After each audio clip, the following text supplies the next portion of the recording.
Speaker ಹುದ್ದೆಯಿಂದ ಆರೋಗ್ಯ ಖಾತೆಯನ್ನು ವಹಿಸ್ಕೊಂಡಿದ್ದೀರಿ. ಆ ಒಂದು ವ್ಯಕ್ತಿತ್ವ ರೂಪಿಸಿಕೊಳ್ಳಲಿಕ್ಕೆ ಅಷ್ಟು ಸುಲಭ ಇಲ್ಲ, ಭಾಳ ಕಷ್ಟ ಇದೆ.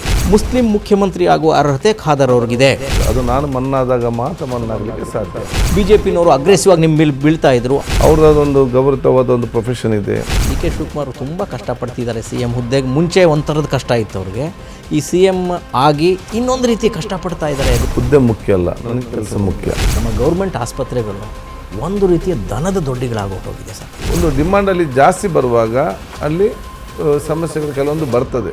ದಿನ ಸಾಯೋರಿಗೆ ಅಳೋರು ಯಾರು ಅಂತ ಹೇಳ್ತಾರಲ್ಲ, ಹಾಗೆ ಆಸಕ್ತಿ ಕಳ್ಕೊಂಡಿರುವಂಥ ಭಾಳಷ್ಟು ಪೈಪುಟ್ಟಿದ್ದರೂ ಕೂಡ ಮುಖ್ಯಮಂತ್ರಿಗಳು ಮಂತ್ರಿಗಳು ಇಡೀ ಸರ್ಕಾರವೇ ನನ್ನ ವಿರುದ್ಧ ಕೆಲಸ ಮಾಡಿದ್ರು ಕೂಡ ಆರೋಗ್ಯ ಇಲಾಖೆಯಲ್ಲಿ ಇಂಥದ್ದು ಮಾಡಲೇಬೇಕು ಅಂತ ಏನಾದ್ರು ಕನಸಿದೆಯಾ ಸರ್ ತಮಗೆ? ದೇವರು ಯಾವ ರೀತಿ ತೀರ್ಮಾನ ಮಾಡ್ತಾರೆ ಅಂತ ಹೇಳಿ ಅದು ದೇವರಿಗೆ ಮಾತ್ರ ಇತ್ತು.